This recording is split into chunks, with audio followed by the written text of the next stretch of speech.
¿Qué significa ser real?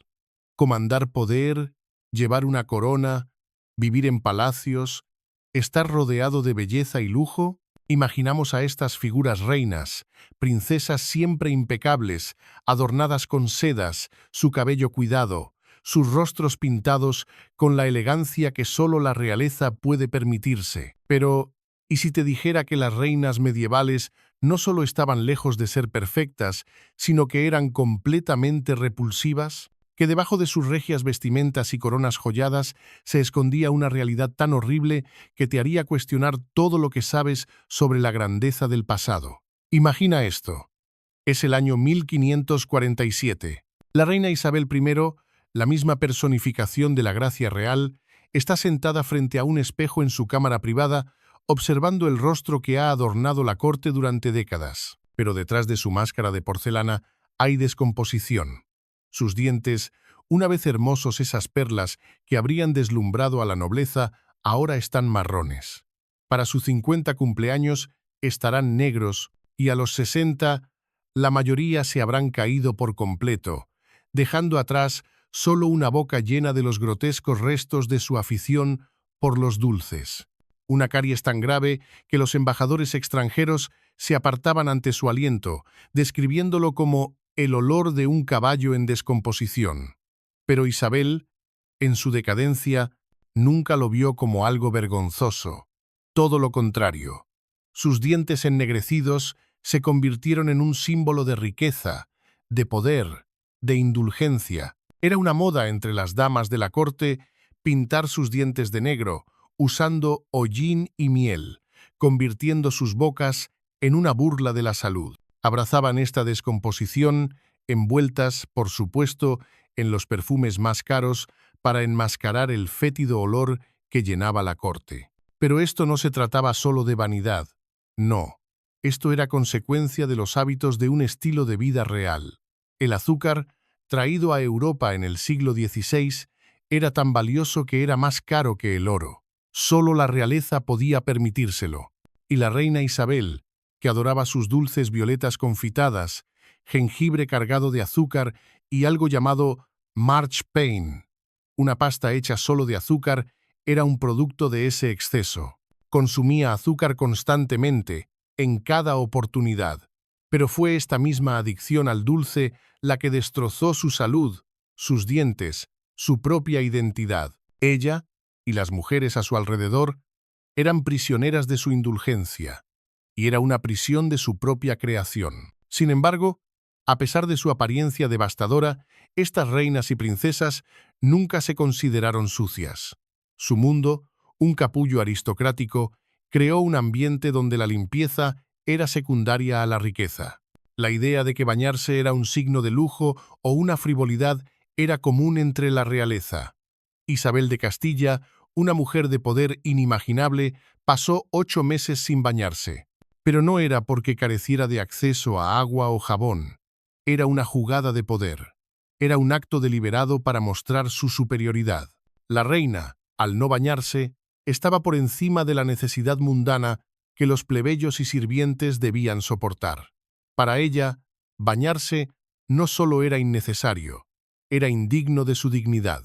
Después de todo, ¿quién se atrevería a cuestionar la higiene de una reina? Pero el costo físico de descuidar el cuerpo de uno es mucho más que superficial. El estado de los cuerpos de estas mujeres reflejaba no solo su indiferencia personal hacia la higiene, sino las mismas estructuras sociales y políticas que habitaban. Sus dientes en descomposición, su falta de limpieza básica, eran síntomas de un colapso moral y físico mayor. Estaban atrapadas en un sistema donde su poder era tan absoluto que sus cuerpos también se convirtieron en símbolos de su disfunción. En su búsqueda de supremacía, abusaron de sus propias vidas y las de otros en nombre del control. Este no era el único horror que acechaba bajo la superficie.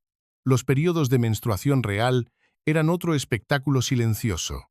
Reinas y princesas, lejos de las imágenes prístinas que imaginamos, tenían que lidiar con sus ciclos mensuales con los métodos disponibles. Y estos métodos no eran nada sanitarios. Las tiras de lino, viejas y reutilizadas, eran lo mejor que tenían.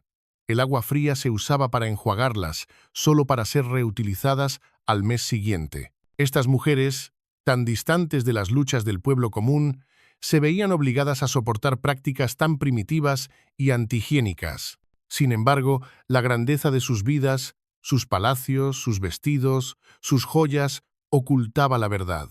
Sus vidas, su misma existencia, era una paradoja. Eran la cima del logro humano, rodeadas de riqueza y poder, pero sus cuerpos se descomponían desde adentro, su salud descuidada, su higiene ignorada. Era una gran fachada, un reino de decadencia que no se preocupaba por la misma cosa que le permitía existir la vida misma. Pero estos no fueron casos aislados.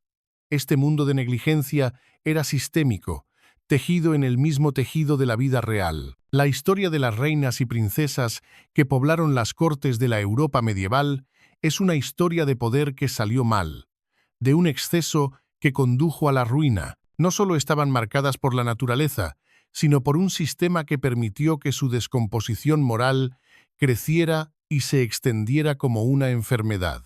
Cuanto más se indulgían, más exigían, más tomaban, más se convirtieron en una grotesca parodia de sí mismas. Entonces, ¿qué significa esto sobre el poder?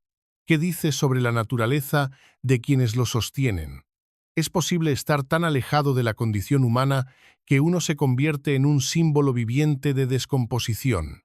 Estas reinas, en toda su opulencia, eran un reflejo de una verdad mayor, una que sigue vigente hoy. El poder, cuando no se controla, es corrosivo. No solo arruina las vidas de aquellos sobre los que se ejerce, también destruye a quienes lo ejercen. Antes de pasar al siguiente capítulo, piensa en esto.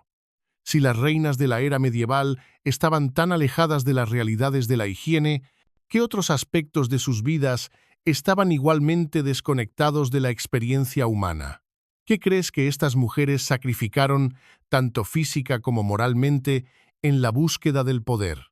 Cuando pensamos en las reinas, pensamos en grandeza, la elegancia de sus vestidos, la agudeza de sus mentes, el poder en sus voces. Pero todo esto, esta imagen de una realeza suprema e inquebrantable, se construyó sobre cimientos tan frágiles y corruptos que las mujeres que la encarnaban eran a menudo poco más que marionetas de sus propios excesos. La realeza de la Europa medieval vivía, en muchos sentidos, en un estado permanente de decadencia que, eventualmente, las llevaría a enfrentarse con las consecuencias más horribles. Pero no solo era su higiene lo que estaba más allá de la reparación. Sus rutinas de belleza también estaban impregnadas de locura, una mezcla extraña de vanidad e ignorancia. Tomemos, por ejemplo, a la princesa Margarita de Saboya, que se entregaba a uno de los rituales de belleza más grotescos de la época. Esta princesa se sumergía en una tina de sangre no solo para limpiarse, sino para preservar su apariencia juvenil. La sangre no era solo un acto simbólico, era una mezcla grotesca, una creencia extraña de que la sangre de los animales de alguna manera reviviría su piel, mantendría su complexión y la mantendría joven. Pero esto no era una metáfora. El ritual era real, la sangre era real, y las larvas que se alimentaban de la grasa animal en su cabello eran tan reales como la crueldad de la corte que lo perpetuaba. Ahora, imagina esta escena. Una lujosa cámara real, los grandiosos pasillos llenos del intoxicante aroma de perfume y el brillo de joyas pulidas. Sin embargo, en medio de este esplendor, una mujer se encuentra en un baño de sangre animal, esperando que las larvas se coman la grasa de su cabello. Esto, a los ojos de la corte real, era belleza. Este era el ideal de perfección femenina. Pero debajo de la superficie era algo mucho más horrible, un síntoma de las profundidades del autoengaño que seguiría definiendo a la monarquía durante generaciones. Hay una ironía más profunda en todo esto. Mientras estas reinas se bañaban en sangre y se entregaban a sus autodestructivas rutinas de belleza, los campesinos, los obreros, el pueblo común vivían vidas más limpias, más pragmáticas. Estas eran las personas que se lavaban en ríos, que usaban jabón y agua, que vivían con lo básico, y sin embargo, sus gobernantes, aquellos a quienes debían admirar, eran la imagen misma de la descomposición, del exceso mal dirigido. Cuanto más desfilaban las reinas de la Europa medieval con su poder y riqueza, más mostraban estar desconectadas de la realidad, esclavizadas por un sistema de exceso que no se preocupaba por su salud, su dignidad ni sus vidas. Pero hablemos de la corona en sí. La línea real, el símbolo de poder y autoridad, no era solo una estructura política, era una enfermedad que con el tiempo se extendió a través de las líneas de sangre y las mentes de los gobernantes. La historia de estas reinas no es solo una de decadencia personal, sino de putrefacción moral. El poder que ejercían era tan absoluto, tan alejado de las realidades de la existencia humana, que deformaba sus propios seres. No eran reinas, sino prisioneras de su propio trono. Mira el caso de la reina Catalina de Médici, una figura que más tarde se haría famosa por su crueldad. Su belleza, que alguna vez fue celebrada, pronto se desvaneció en una máscara sin vida. Pero la obsesión de la reina con el poder y el control sobre su propia imagen nunca cesó. Tenía reuniones secretas con su médico personal, quien preparaba extrañas pociones, frotando ungüentos sobre su piel, lo que con el tiempo causó que su rostro se cubriera de llagas. La obsesión por retener el poder sobre la belleza, sobre su propio cuerpo, llevó a la muerte de su propia humanidad. No solo estaba protegiendo su imagen como reina, estaba defendiendo un trono que lentamente la mataba. Pero no fueron solo estos grotescos regímenes de belleza los que señalaban la descomposición de la monarquía. Había horrores más insidiosos, los que ocurrían detrás de las puertas cerradas de las cámaras reales, donde el poder se convertía en un arma para controlar no solo al pueblo, sino también a los cuerpos mismos de aquellos que lo ostentaban. Esta era una época en la que muchas de estas reinas, especialmente las como Catalina, veían sus cuerpos como simples instrumentos de la diplomacia real, herramientas para ser usadas, abusadas y moldeadas para ajustarse a los caprichos de la corte.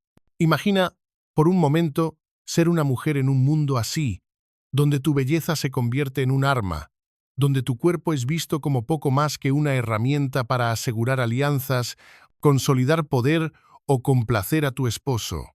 La idea de la autonomía personal era una broma, y en este reino de cuerpos que podían ser moldeados, alterados y destruidos a voluntad, las reinas de la Europa medieval no eran gobernantes de sus propios destinos, eran súbditas de las mismas fuerzas que exigían su belleza, su fertilidad y sus propias vidas. La belleza de Catalina se desvaneció en algo grotesco, pero también lo hizo la belleza de muchas otras reinas que la siguieron. Sus rostros, una vez pintados con elegancia, se desfiguraron por su interminable búsqueda de control sobre sus cuerpos y sus imágenes.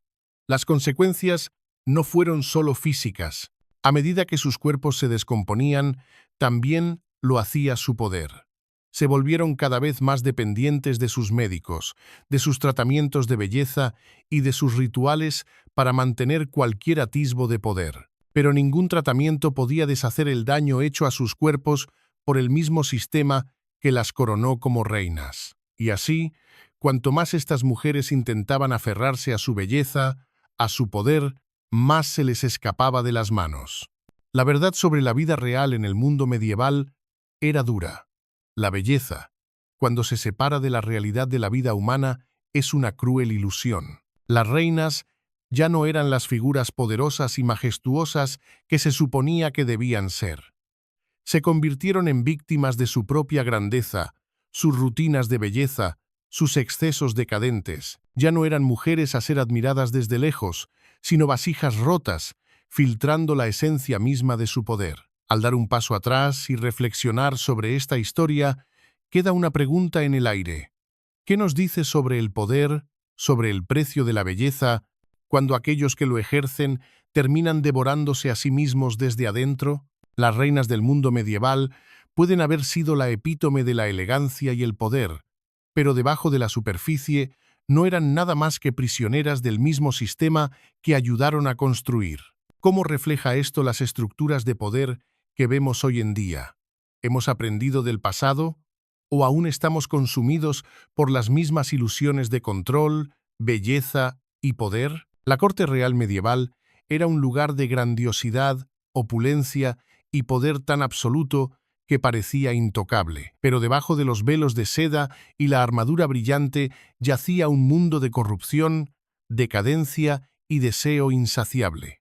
La reina no solo era una gobernante, era la encarnación de su linaje, el símbolo vivo y respirante del poder dinástico.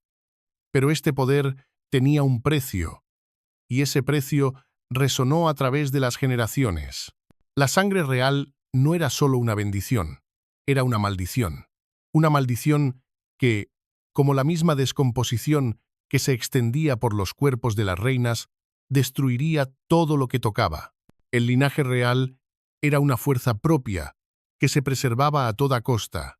El matrimonio, en la corte medieval, no se trataba de amor, se trataba de preservar alianzas, consolidar poder y asegurar la supervivencia de la dinastía. No importaba si la reina era feliz, si estaba saludable o si deseaba a su esposo, lo que importaba era la sucesión. La reina era un recipiente, una portadora de sangre real, y su cuerpo no era suyo. Le pertenecía a la dinastía. Consideremos el caso de la reina Ana de Bretaña, quien vivió bajo la constante presión de las expectativas reales. Estaba casada con dos reyes diferentes, primero con Carlos VIII de Francia y luego con Luis XII, con cada matrimonio estratégicamente planeado para cimentar el futuro político de Francia. Pero Ana, como tantas reinas antes y después de ella, estaba atrapada en una red de luchas por el poder y maniobras políticas. Sus matrimonios no fueron su elección, y su cuerpo no era suyo. La presión por producir herederos hijos, específicamente, era abrumadora, y sin embargo, incluso después de dar a luz a varios hijos, el cuerpo de Ana no era más que un campo de batalla. Su salud estaba en constante declive y su apariencia, una vez la de una joven y hermosa reina, ahora estaba marcada por el desgaste de sus muchos embarazos y el implacable estrés de la vida real. La historia de Ana no es única. Es la historia de innumerables reinas medievales cuyas vidas fueron dictadas por las demandas de sus linajes, el peso de sus coronas y las expectativas de su pueblo. Estas mujeres no se daban el lujo de vivir para ellas mismas. Cada respiro que tomaban, cada movimiento que hacían, cada decisión que tomaban se sopesaba frente al futuro frágil de su dinastía. Sus cuerpos, sus propias vidas, fueron consumidos por el impulso interminable de asegurar el trono para sus hijos. Pero había otro precio que pagar por el privilegio de la sangre real. Un precio que no era inmediatamente visible, pero que era igualmente devastador. La familia real, en su búsqueda de poder, a menudo se casaba entre sí. Esta era la única manera de asegurar alianzas entre familias rivales, de mantener la sangre real pura, de evitar la dilución de la autoridad real. Pero las consecuencias de la consanguinidad fueron mucho más destructivas de lo que cualquiera podría haber imaginado. Consideremos el caso infame de la dinastía Habsburgo, cuya familia real sufrió los efectos de generaciones de matrimonios entre parientes. Los Habsburgo tenían una práctica particularmente notoria de casarse dentro de su propia familia, buscando mantener el poder de su linaje. Pero esta práctica de mantener la sangre real, pura, condujo a una devastadora condición genética, la famosa mandíbula de los Habsburgo. Esta condición causaba una deformidad pronunciada en la mandíbula, lo que dificultaba que los miembros de la familia real hablaran, comieran y, en algunos casos, incluso respiraran. Los Habsburgo, una vez conocidos por su poder y grandeza, quedaron con una marca visible de su propia autodestrucción. Los Habsburgo no fueron la única dinastía afectada por las consecuencias de la consanguinidad real. A lo largo de Europa, innumerables familias reales sufrieron la misma maldición. Los matrimonios diseñados para fortalecer el poder real terminaron debilitándolo, dejando a generaciones de gobernantes con problemas de salud debilitantes. Su sangre real, que debía simbolizar poder y fuerza, se convirtió en un símbolo de decadencia. Las mismas líneas de sangre que una vez gobernaron Europa ahora estaban plagadas de las consecuencias de su propia arrogancia. Pero la maldición de las líneas de sangre reales no solo era física, también era una maldición psicológica. La presión de mantener el legado de la familia, de mantener la sangre pura, de asegurar el futuro del trono, era suficiente para romper a cualquiera. Para las reinas, esta carga era más pesada que cualquier corona que pudieran llevar. Sus mentes, sus cuerpos, sus almas, fueron consumidos por el peso de su papel como portadoras de sangre real. Y en la búsqueda de este legado, muchas reinas fueron llevadas a la locura. Tomemos por ejemplo a la reina María I de Inglaterra, conocida como Bloody Mary. Por su brutal persecución de los protestantes, el reinado de María estuvo marcado por una profunda sensación de crisis personal y política. Estaba profundamente insegura acerca de su capacidad para asegurar el trono, y su desesperado deseo de un heredero varón solo intensificó su sensación de fracaso. Su incapacidad para tener un hijo, combinada con la agitación política de su reinado, la empujó a un colapso psicológico. Su línea de sangre, creía, era todo lo que importaba. Su fracaso para continuarlo, para asegurar su lugar en la historia, la llevó a los extremos. Y al final, no fueron las luchas políticas las que causaron su caída, sino la destrucción de su mente, la ruptura de su espíritu bajo la presión de las expectativas reales. Este fue el verdadero costo de la sangre real. No se trataba solo de poder o riqueza, se trataba de la destrucción del alma misma de la reina, el desmantelamiento de su humanidad en nombre del legado. Las reinas, en su búsqueda de la supervivencia dinástica, se convirtieron en prisioneras de un sistema que no les ofrecía escape. Sus vidas fueron definidas por el peso de sus linajes, por la constante presión de asegurar el futuro y por el conocimiento de que, si fracasaban, su mundo entero se desplomaría. La maldición de las líneas de sangre reales no era solo física, era una corrupción moral y psicológica que permeaba todos los aspectos de sus vidas. Sus cuerpos se torcieron por las demandas del deber real, sus mentes se quebraron por el peso de sus responsabilidades. Y al final, lo que debía darles poder, la sangre, la familia, la dinastía, se convirtió en lo que las destruyó. Entonces, ¿qué nos dice esto sobre la naturaleza del poder, sobre hasta dónde están dispuestos a llegar las personas para preservar su legado? ¿Vale la pena sacrificar tu propio cuerpo, tu propia cordura, tu propia humanidad por el bien de una línea de sangre? Las reinas de la Europa medieval nos dan un escalofriante vistazo al verdadero costo del poder real, el precio de la dinastía, la maldición de la sangre. Y mientras reflexionamos sobre esta oscura historia, surge una pregunta. ¿Hasta dónde estarías dispuesto a llegar para preservar tu legado? ¿Sacrificarías todo, incluso tu propia alma, por el futuro de tu familia?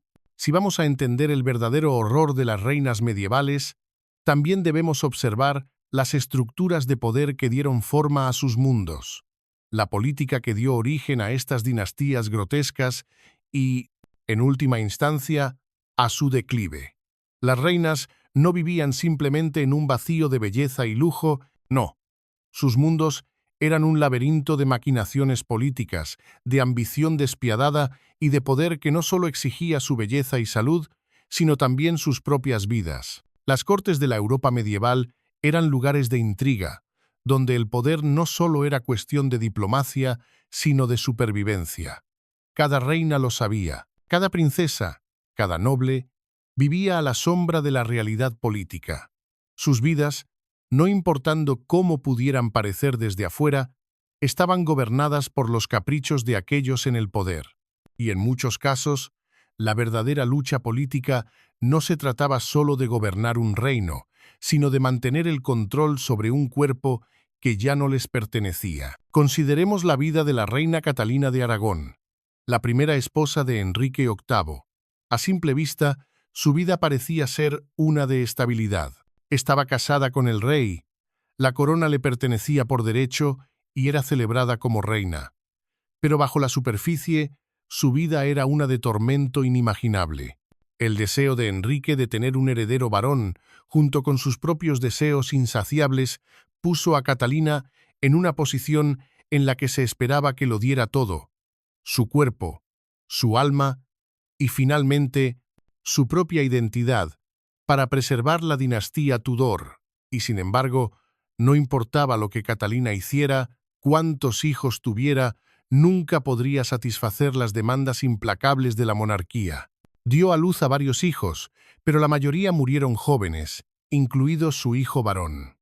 A los ojos de Enrique, ella había fracasado. Catalina, una vez una joven vibrante, se convirtió en prisionera de las demandas de un reino que valoraba el poder por encima de la humanidad. Su cuerpo, una vez visto como el recipiente de la fuerza real, ahora era un símbolo de fracaso. Pero esto no fue solo una tragedia de los deseos personales de una mujer. No. La caída de Catalina fue el resultado directo del sistema político del que formaba parte, un sistema que veía a las mujeres como simples herramientas de supervivencia dinástica. El matrimonio real, la línea de sangre, los herederos, todo se trataba de la preservación del poder. Y Catalina, a pesar de su inmensa fuerza, nunca pudo escapar del sistema que le exigía tanto. El mundo político de las reinas medievales era brutal. No solo eran esposas y madres, eran mercancías en el gran juego del poder. El matrimonio real era, sobre todo, un arreglo político, no una elección personal. El cuerpo de la reina se usaba para asegurar alianzas, fortalecer líneas de sangre y afianzar el trono. Ella era un recipiente, una portadora de herederos reales, nada más. Y cuando su cuerpo fallaba, su relevancia también lo hacía.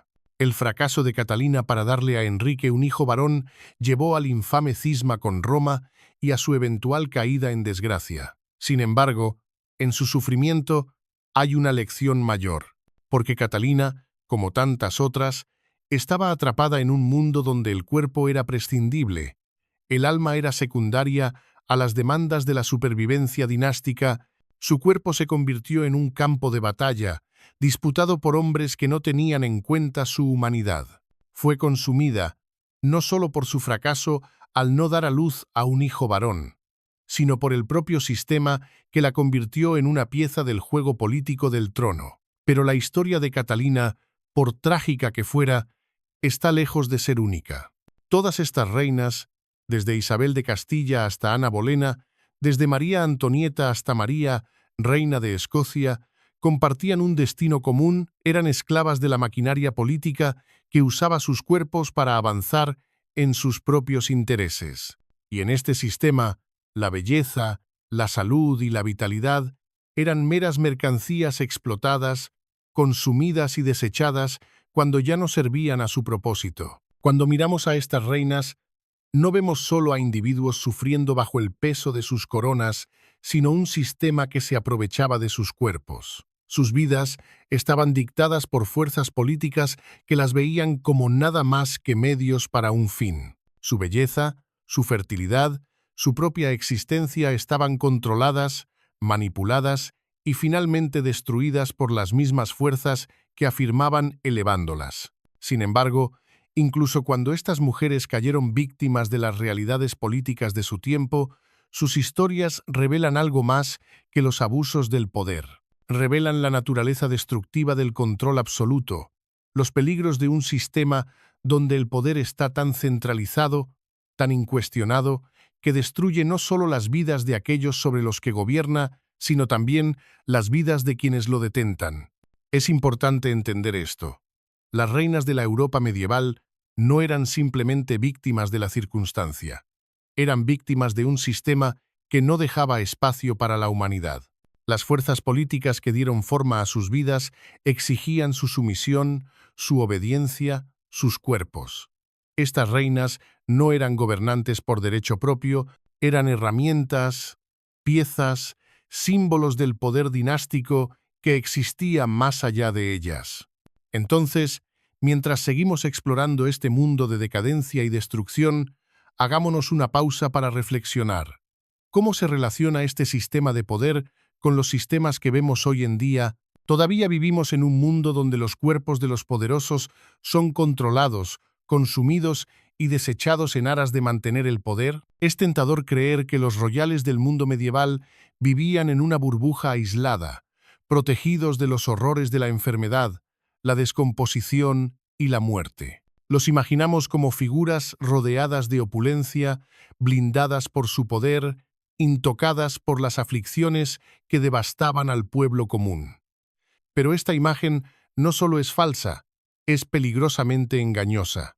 La verdad es mucho más inquietante. Estas reinas, estas mujeres de poder inimaginable, no solo estaban sometidas a la descomposición de sus propios cuerpos, estaban sometidas a un entorno donde la muerte acechaba en cada esquina, donde la enfermedad susurraba en las sombras y donde el silencio era lo único que permitía que sus reinos sobrevivieran a los horrores que sabían que existían. Las cortes de la Europa medieval eran un reflejo de todo lo que salía mal en la intersección del poder y la decadencia. Los oscuros y mustios pasillos de los palacios reales no solo estaban llenos del tintineo de copas y el susurro de la seda, también estaban llenos del susurro de la muerte en un mundo donde la medicina no era más que superstición, donde la propagación de enfermedades podía aniquilar a toda una población en un abrir y cerrar de ojos. La corte real era un caldo de cultivo para el sufrimiento. Y las reinas, aquellas que se suponía debían estar por encima de todo esto, no eran inmunes. Sus cuerpos, atrapados en la jaula dorada de sus coronas, eran tan susceptibles a las enfermedades mortales que arrasaban con el pueblo común. El mismo poder que ejercían era una mentira, una máscara que ocultaba su vulnerabilidad. Y para aquellos que vivían en la corte, esa vulnerabilidad era una amenaza, no solo para sus vidas, sino para los reinos que gobernaban. Tomemos el ejemplo de la reina María I de Inglaterra, cuyo reinado a menudo se define por su persecución religiosa y sus sangrientas campañas contra los protestantes. Pero más allá de esto, existía una tragedia personal que muchos no logran ver. La reina María, desesperada por tener un heredero, soportó años de embarazos fallidos, abortos espontáneos y nacimientos muertos. El costo que tuvo en su cuerpo fue devastador. Su salud, ya frágil debido a la constante presión de producir un heredero varón, comenzó a deteriorarse rápidamente. Pero no fue solo el estrés de la política lo que causó su caída. Fue el miedo de que su incapacidad para producir un heredero significara el fin de la dinastía Tudor. Y en un sistema donde la reina era un símbolo de poder, una mujer que fracasaba en su deber más básico era prácticamente inútil. Su cuerpo, que una vez fue un recipiente de poder, ahora era un símbolo de fracaso, de decadencia, de un reino que se desmoronaba lentamente desde adentro. Pero no solo fue María. A lo largo de la historia, las reinas y las mujeres de la corte fueron sometidas a una serie de fuerzas invisibles, aquellas que podían destruirlas sin que se levantara una sola espada. El costo del parto, el estrés de la vida real, la presión incesante de mantener una dinastía, todos estos factores contribuyeron a la descomposición gradual de los cuerpos de las reinas. Estas mujeres, que una vez fueron la personificación misma del poder real, se convirtieron en víctimas del sistema que les exigía tanto. Sus cuerpos, torcidos por las presiones del deber, se convirtieron en recordatorios silenciosos del costo de gobernar.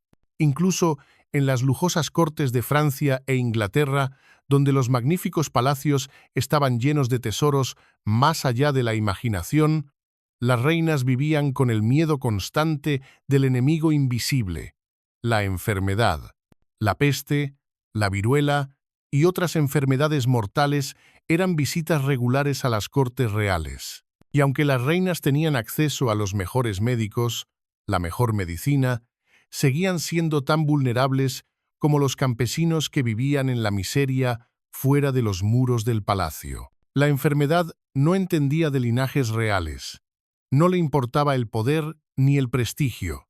Ni siquiera le importaba la riqueza. Era un espectro silencioso que acechaba los pasillos reales, esperando el momento en que atacaría, cuando la ilusión de control se desmoronara. El silencio de las cortes reales El silencio que a menudo rodeaba a estas reinas no solo era cuestión de cortesía o del decoro de la época.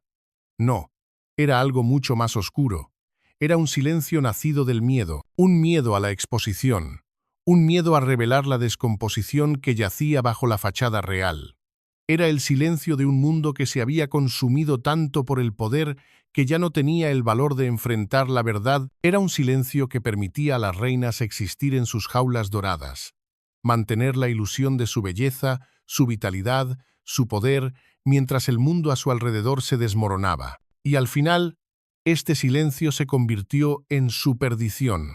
Fue el silencio lo que permitió que sus cuerpos se pudrieran, que sus mentes se rompieran, que sus reinos se desmoronaran. En un mundo tan enfocado en mantener la ilusión de poder, la verdad era algo que no podía ser dicho en voz alta. Las reinas de la Europa medieval, en su aislamiento, se convirtieron en nada más que los fantasmas de lo que alguna vez fueron. Estaban atrapadas en un sistema que exigía su perfección, pero que no podía, o no quería, proporcionar las herramientas para su supervivencia. Pero este silencio no fue solo el silencio de la realeza, fue el silencio de una sociedad que, a pesar de su riqueza, su grandeza y su poder, estaba profundamente fallada. Las cortes medievales, con sus grandes banquetes y sus ceremonias elaboradas, eran una fachada, un reflejo de un mundo que había olvidado el verdadero costo del poder.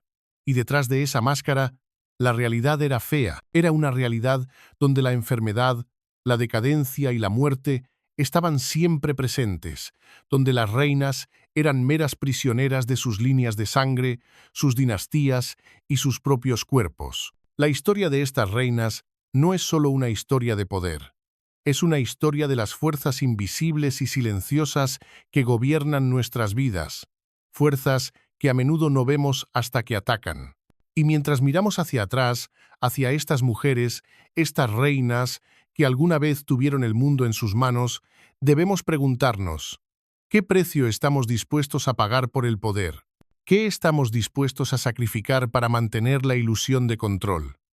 Y cuando el silencio de nuestros propios mundos crezca demasiado fuerte para ignorarlo, ¿qué haremos entonces? La historia de las reinas medievales es una de contrastes, un relato tejido con hilos de grandeza y decadencia, belleza y descomposición, poder y fragilidad. Estas mujeres, nacidas en un privilegio inimaginable, fueron malditas por el mismo poder que ostentaban.